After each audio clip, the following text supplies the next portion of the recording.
ചൊല്ലുക. ഇപ്പോൾ 2 സുജൂദ് നിർവഹിച്ചു കഴിഞ്ഞു. ആ സുജൂദിലും നേരത്തെ ചെയ്തതുപോലെയുള്ള ദിക്ർ 3 തവണ ചൊല്ലുക. സുജൂദിൽ നിന്നും ഇരുത്തത്തിൽ നിന്നും എഴുന്നേൽക്കുമ്പോൾ മുൻകൈകളുടെ പള്ള ഭൂമിയിൽ ഊന്നിക്കൊണ്ടാണ് എഴുന്നേൽക്കേണ്ടത്. സുജൂദിൽ നിന്ന് എഴുന്നേൽക്കുമ്പോഴും അതുപോലെ തന്നെ നമ്മൾ ഇരുത്തത്തിൽ നിന്ന് പിന്നീട് എഴുന്നേൽക്കുമ്പോഴുമൊക്കെ ഈ മുൻകൈകളുടെ പള്ള ഭൂമിയിൽ ഊന്നിക്കൊണ്ടാണ്. ചിലർ പല രീതിയിൽ കൈക്ക് വെച്ച്, ചിലർ വലഭാഗത്ത് ഊന്നി, പല രീതിയിൽ ഇങ്ങനെ ഊന്നിയൊക്കെ എഴുന്നേൽക്കും. സുജൂദിൽ നിന്ന് നൃത്തത്തിലേക്ക് വരുമ്പോൾ ചിലരിങ്ങനെ സ്റ്റൈലായിട്ട് ഇങ്ങനെ എഴുന്നേൽക്കും. അങ്ങനെയൊന്നും പാടില്ല. ശരിക്കും മുൻകൈയുടെ പള്ള ഭൂമിയിൽ ഊന്നിക്കൊണ്ടാണ് എഴുന്നേൽക്കേണ്ടത്.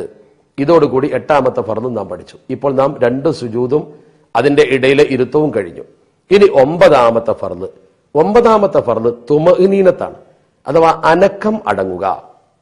എന്താണ് ഇതുകൊണ്ട് ഉദ്ദേശിക്കുന്നത്? ഇത് ഇന്ന് പലർക്കുമില്ലാത്തൊരു കാര്യമാണ്. നമ്മുടെ സമൂഹത്തിൽ പലരും തെറ്റിക്കുന്ന ഒരു ഫർദാണിത്. അനക്കം അടങ്ങുക എന്നാൽ ഒരു ഫർദിൽ നിന്ന് മറ്റൊന്നിലേക്ക് നീങ്ങിയാൽ അവ രണ്ടും തമ്മിൽ വേർപിരിയുന്ന വിധം അവയവങ്ങൾ നിശ്ചലമാകലാണ് അനക്കമടങ്ങുക. ഒരു ഫർദിൽ നിന്ന് വേറൊരു ഫർദിലേക്ക് നീങ്ങുമ്പോൾ ഇത് രണ്ടിനെയും ഇടക്ക് ഒരു വേർതിരിവുണ്ടാകുന്ന വിധം ശരിക്കും അവന്റെ അവയവങ്ങളെ അനക്കം അടങ്ങുക. ഉദാഹരണം, 1ാമത്തെ സുജൂദ് ചെയ്തു. ആ സുജൂദ് ചെയ്ത് ഇനി 2ാമത്തെ സുജൂദ് ചെയ്യുന്നതിന് മുമ്പ് ഒരു ഇരുത്തമുണ്ട്. ഇരുത്തം ഒരു ഫർദാ. അപ്പൊ സുജൂദ് ചെയ്തു, ഇരുത്തത്തിലേക്ക് വന്നു. ഇനി 3ാമത്തെ സുജൂദ് ചെയ്യാൻ പോവുക. അപ്പൊ സുജൂദ് ചെയ്ത് ഇരുത്തത്തിലേക്ക് ഒന്ന് ഇരുന്ന് പെട്ടെന്ന് അങ്ങ് സുജൂദ് ചെയ്യുക. ഈ ഇരുത്തം ഒന്ന് അനക്കം അടങ്ങുന്നതിന് മുമ്പ് ഇരുന്നു എഴുന്നേറ്റു. ആ രീതിയിൽ വളരെ പെട്ടെന്ന് ധൃതി പിടിച്ച് ചെയ്യുമ്പോൾ സുജൂദിൽ നിന്ന് ഇരുത്തത്തിലേക്ക് വന്ന് ഉടനെ അടുത്ത സുജൂദിലേക്കും പോയി കഴിഞ്ഞു. ഇപ്പൊ ഈ ഫർദുകൾ തമ്മിൽ യാതൊരു അകലവുമില്ല. വളരെ പെട്ടെന്ന് ചെയ്യുമ്പോൾ അവന്റെ ശരീരം അനക്കം അടങ്ങിയിട്ടില്ല. റുക്കൂയിലേക്ക് പോയി, ഇതാ റുക്കൂയിലേക്ക് പോയി, ഉടനെ തന്നെ എഴുന്നേറ്റു. എഴുത്തുകാരിലേക്ക് വന്നു, ഉടനെ തന്നെ സുജൂദിലേക്കും പോയി. ഈ ധൃതി പിടിച്ച് ഈ പ്രവർത്തനം ചെയ്യുമ്പോൾ അനക്കം അടങ്ങുക എന്ന ഫർദ് നഷ്ടപ്പെടുന്നു. ധൃതിയിൽ നമസ്കരിക്കുന്ന പലർക്കും ഇത് സംഭവിക്കാറുണ്ട്, ശ്രദ്ധിക്കണം. അപ്പോൾ അനക്കം അടങ്ങൽ നിസ്കാരത്തിന്റെ 9ാമത്തെ ഫർദാണ്. തുമഇനീനത്ത് എന്നതിന് പറയുന്നു, അത് വളരെ പ്രധാനമാണ്. ഇനി നാം നിർവഹിക്കേണ്ടത് 10ാമത്തെ ഫർദായ അത്തഹിയാത്താണ്. അത്തഹിയാത്തിന്റെ രൂപം: അത്തഹിയാത്തുൽ മുബാറകാത്തു സ്വലവാത്തു ത്വയ്യിബാത്തു ലില്ലാഹ്. അസ്സലാമു അലൈക അയ്യുഹൻ നബിയ്യു വറഹ്മത്തുള്ളാഹി വബറകാതുഹു. അസ്സലാമു അലൈനാ വഅലാ ഇബാദില്ലാഹി സ്വാലിഹീൻ. അഷ്ഹദു അല്ലാ ഇലാഹ ഇല്ലല്ലാഹ് വ അഷ്ഹദു അന്ന മുഹമ്മദർ റസൂലുള്ളാഹ്. ഈ അത്തഹിയാത്ത് ചൊല്ലലാണ് നിസ്കാരത്തിന്റെ 10ാമത്തെ ഫർദ്. ഇനി അത് കഴിഞ്ഞാൽ 11ാമത്തെ ഫർദ്. ഒടുവിലത്തെ അത്തഹിയാത്തിന് ശേഷം നബി സല്ലല്ലാഹു അലൈഹി വസല്ലമയുടെ മേൽ സ്വലാത്ത് ചൊല്ലൽ നിസ്കാരത്തിന്റെ 11ാമത്തെ ഫർദാണ്. നബി സല്ലല്ലാഹു അലൈഹി വസല്ലമ തങ്ങളുടെ കുടുംബത്തിന്റെ മേലിൽ കൂടി സ്വലാത്ത് ചൊല്ലൽ ഇവിടെ സുന്നത്തുണ്ട്. ഈ സ്വലാത്ത് ഇപ്രകാരമാണ്: അല്ലാഹുമ്മ സ്വല്ലി അലാ മുഹമ്മദിൻ വഅലാ ആലി മുഹമ്മദ് കമാ സ്വല്ലൈത അലാ ഇബ്രാഹീമ വഅലാ ആലി ഇബ്രാഹീം വബാരിക് അലാ മുഹമ്മദിൻ വഅലാ ആലി മുഹമ്മദ് കമാ ബാറക്ത അലാ ഇബ്രാഹീമ വഅലാ ആലി ഇബ്രാഹീം ഫിൽ ആലമീന ഇന്നക ഹമീദും മജീദ്. അവസാനത്തെ അത്തഹിയാത്തിൽ ഈ സ്വലാത്തിന് ശേഷം ഒരു ദുആ കൂടി സുന്നത്തുണ്ട്. അവസാനത്തെ അത്തഹിയാത്താണെങ്കിൽ ഈ സ്വലാത്തിന് ശേഷം ഒരു ദുആ. അതെന്താണ്? ആ ദുആയുടെ പൂർണ്ണ രൂപം: അല്ലാഹുമ്മ ഉഗ്ഫിർലി മാ ഖദ്ദംതു വമാ അഖർതു വമാ അസ്റർതു വമാ അഅലൻതു വമാ അസ്റഫ്തു വമാ അൻത അഅലമു ബിഹി മിന്നി ഇന്നക അൻതൽ മുഖദ്ദിം വ അൻതൽ മുഅഖിർ ലാ ഇലാഹ ഇല്ലാ അൻത അല്ലാഹുമ്മ ഇന്നി അഊദു ബിക മിൻ അദാബിൽ ഖബ്ർ വമിൻ അദാബിൻ നാരി വമിൻ ഫിത്നത്തിൽ മഹിയാ വൽ മമാതി വമിൻ ഫിത്നത്തിൽ മസീഹിദ് ദജ്ജാൽ. എന്താണ് ഈ പറഞ്ഞതിന്റെ ആശയം? അല്ലാഹുമ്മ, അല്ലാഹുവേ, ഉഗ്ഫിർലി മാ ഖദ്ദംതു, ഞാൻ മുമ്പ് ചെയ്ത ദോഷങ്ങളൊക്കെ നീ എനിക്ക് പുറത്തു തരണം. വമാ അഖർതു, ഞാൻ പിന്തി ചെയ്ത ദോഷങ്ങളും. വമാ അസ്റർതു, ഞാൻ രഹസ്യമായി ചെയ്തതും. വമാ അഅലൻതു, ഞാൻ പരസ്യമായി ചെയ്തതും. വമാ അസ്റഫ്തു, ഞാൻ അമിതമായി ചെയ്ത ദോഷങ്ങളും. വമാ അൻത അഅലമു ബിഹി മിന്നി, എന്നിൽ നിന്ന് നീ അറിയുന്ന എല്ലാം. ഇന്നക അൻതൽ മുഖദ്ദിം, നീയാണ് ആദ്യം. വ അൻതൽ മുഅഖിർ, നീയാണ് അന്ത്യം. ആദ്യത്തേവനും അന്ത്യത്തെ എല്ലാം നീ തന്നെയാണ് പഠിച്ചവനെ. നിനക്ക് ആദ്യമില്ല, നിനക്ക് അന്ത്യവുമില്ല. ലാ ഇലാഹ ഇല്ലാ അൻത, അല്ലാഹുവേ, നീ അല്ലാതൊരു ആരാധ്യനുമില്ല. അല്ലാഹുമ്മ ഇന്നി അഊദു ബിക, നിന്നോട് ഞാൻ കാവൽ ചോദിക്കുന്നു. മിൻ അദാബിൽ ഖബ്ർ, ഖബറിലെ അദാബിനെ തൊട്ട്, നരകശിക്ഷയെ തൊട്ട്. അതുപോലെ തന്നെ ഖബറിലെ അദാബിനെ തൊട്ടും. വമിൻ അദാബിന്നാർ, നരകശിക്ഷയെ തൊട്ടും. വമിൻ ഫിത്നത്തിൽ മഹിയ വൽ മമാത്, ജീവിതത്തിലെയും മരണത്തിലെയും കുഴപ്പങ്ങളെ തൊട്ടും. വമിൻ ഫിത്നത്തിൽ മസീഹിദ് ദജ്ജാൽ, ദജ്ജാലിന്റെ ഫിത്നയിൽ നിന്നും അല്ലാഹുവേ നിന്നോട് ഞാൻ കാവൽ ചോദിക്കുന്നു. ഇത് ചൊല്ലലാണ് നമസ്കാരത്തിന്റെ ഏറ്റവും പ്രധാനപ്പെട്ട ഒരു സുന്നത്ത്. അഥവാ ഒടുവിലത്തെ അത്തഹിയാത്തിൽ നബി സല്ലല്ലാഹു അലൈഹി വസല്ലമ തങ്ങളുടെയും കുടുംബത്തിന്റെ മേൽ സലാത്ത് ചൊല്ലിയതിനു ശേഷം ഈ ദുആ പ്രത്യേകം സുന്നത്തുണ്ട്. ഇനി 12ാമത്തെ ഫർള് അത്തഹിയാത്ത്, സ്വലാത്ത്, സലാം എന്നിവയ്ക്ക് വേണ്ടി ഇരിക്കലാണ് 12ാമത്തെ ഫർള്. ഇത് ഇരുന്നു കൊണ്ടാണ് നിർവഹിക്കേണ്ടത്. അഥവാ നമസ്കാരത്തിന്റെ അവസാനം ഇരുന്നു കൊണ്ടാണ് നിർവഹിക്കേണ്ടത്. ഏത് അത്തഹിയാത്തിന്റെ ശേഷമാണോ സലാം വീട്ടുന്നത് ആ അത്തഹിയാത്താണ് ഒടുവിലത്തെ അത്തഹിയാത്ത്. ഏത് അത്തഹിയാത്തിന്റെ ശേഷമാണോ സലാം വീട്ടുന്നത് അതാണ് ഒടുവിലത്തെ അത്തഹിയാത്ത്. ഇതിൽ തവറുക്കിന്റെ ഇരുത്തമാണ് സുന്നത്ത്. നമ്മൾ ഇഫ്തിറാഷിന്റെ ഇരുത്തം പഠിച്ചു. എന്താ തവറുക്കിന്റെ ഇരുത്തം?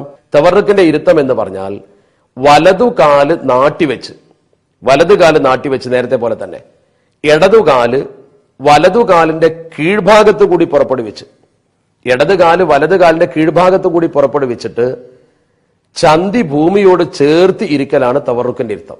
ഈ ഇരുത്തമാണ് ഒടുവിലത്തെ അത്തഹിയാത്തിൽ ഇരിക്കേണ്ടത്. ആദ്യത്തെ അത്തഹിയാത്തിൽ ഇഫ്തിറാഷിന്റെ ഇരുത്തമാണെന്ന് നേരത്തെ പറഞ്ഞു. സഹ്വിന്റെ സുജൂദ് ചെയ്യാനുണ്ടെങ്കിൽ ഒടുവിലത്തെ അത്തഹിയാത്തിൽ ഇഫ്തിറാഷിന്റെ ഇരുത്തം തന്നെയാണ് വേണ്ടത്.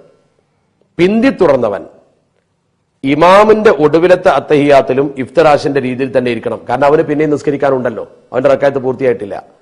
ഇതാണ് നമസ്കാരത്തിൽ അത്തഹിയാത്തിന് ഇരിക്കേണ്ട രൂപം. ഒടുവിലത്തെ അത്തഹിയാത്തിൽ തവറുക്കിന്റെ ഇരുത്തം, ചന്തി ഭൂമിയോട് ചേർത്തിക്കൊണ്ടുള്ള പ്രത്യേക ഇരുത്തം. അത് ശരിക്ക് കണ്ട് മനസ്സിലാക്കി അതേ രീതിയിൽ തന്നെ ഇരിക്കണം. പലരും അത് തെറ്റിക്കാറുണ്ട്. നിസ്കാരത്തിന്റെ 13ാമത്തെ ഫർള് ആദ്യത്തെ സലാം ചൊല്ലലാണ്.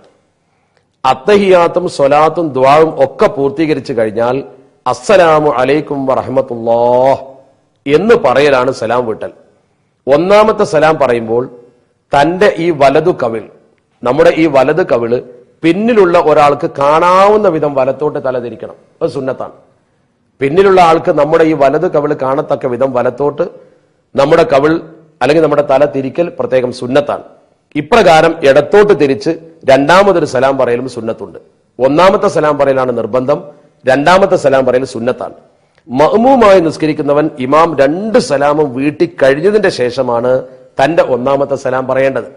ഇമാമ് 2 സലാമും പറഞ്ഞു കഴിഞ്ഞതിന് ശേഷമാണ് മഅ്മൂമായി നിസ്കരിക്കുന്ന ആൾ തന്റെ ഒന്നാമത്തെ സലാം പറയേണ്ടത്.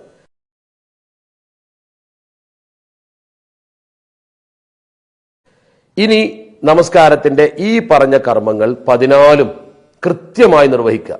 മേൽ പറയപ്പെട്ട കാര്യങ്ങൾ ക്രമത്തിൽ ചെയ്യലാണ് നിസ്കാരത്തിന്റെ ഫർദുകളിൽ 14ാമത്തേത്. ഇതുവരെ നമ്മൾ വിശദീകരിച്ച കർമ്മങ്ങൾ 1 മുതൽ ആ 13 വരെയുള്ളത് അതേ ക്രമത്തിൽ തന്നെ ചെയ്യലാണ് നിസ്കാരത്തിന്റെ 14ാമത്തെ ഫർദ്.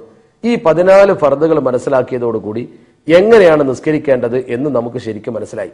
ഇനി ഒരു നമസ്കാരം നിങ്ങൾ നോക്കൂ. ആ നമസ്കാരത്തിന് വേണ്ടി വുളൂ ചെയ്ത് ഇതാ റെഡിയായി നിൽക്കുന്നു, നിയ്യത്ത് ചെയ്യുന്നു, നിയ്യത്ത് ചെയ്ത് തക്ബീറത്തുൽ ഇഹ്റാം ചൊല്ലുന്നു, തക്ബീറത്തുൽ ഇഹ്റാം ചൊല്ലിയതിനു ശേഷം ഫാത്തിഹ ഓതുന്നു, ശേഷം സൂറത്ത് ഓതുന്നു, ശേഷം അതാ റുക്കൂയിലേക്ക് പോകുന്നു, പിന്നെ അതാ ഇഅ്തിദാലിലേക്ക് വരുന്നു, പിന്നെ സുജൂദിലേക്ക് പോകുന്നു,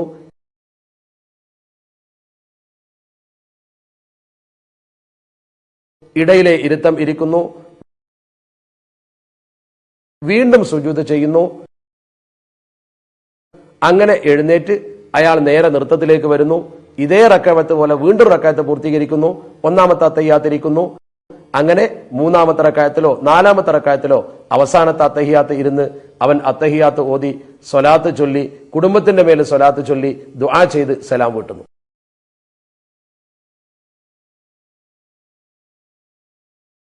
ഇതാണ് നമസ്കാരത്തിന്റെ രൂപം. ഇതിന്റെ രൂപം വളരെ വ്യക്തമായി മനസ്സിലാക്കി കഴിഞ്ഞാൽ ഒരാൾക്ക് എങ്ങനെ നമസ്കരിക്കണമെന്ന് കൃത്യമായ ബോധം കിട്ടും. ഇതാണ് നമസ്കാരം. തക്ബീറത്തുൽ ഇഹ്റാം കൊണ്ട് തുടങ്ങി ഇതാ സലാം കൊണ്ട് അവസാനിപ്പിച്ചു. നമ്മൾ സലാമിനാണ് ഈ കാര്യം അവസാനിപ്പിച്ചത്. ഇപ്പോൾ നാം ഒരു നമസ്കാരം പൂർത്തിയാക്കി. ഇതേ രീതിയിൽ തന്നെയാണ് ഫർളാണെങ്കിലും സുന്നത്താണെങ്കിലും എല്ലാ നമസ്കാരവും നിർവഹിക്കേണ്ടത്.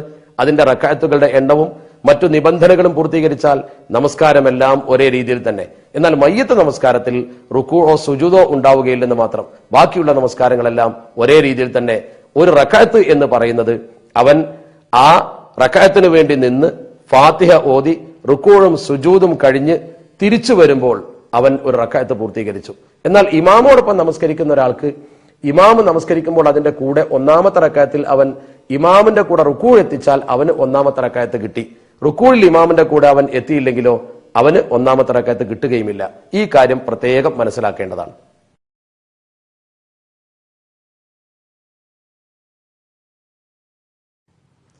നിസ്കാരത്തിലെ അത്യാവശ്യമായ ദിക്റുകളും അതിന്റെ അർത്ഥങ്ങളും നാം മനസ്സിലാക്കി കഴിഞ്ഞു. എന്നാൽ സുബഹി നമസ്കാരത്തിന്റെ രണ്ടാമത്തെ റക്അത്തിൽ എഴുത്തിദാലിൽ കുനൂത്ത് ഓതൽ സുന്നത്തുണ്ട്.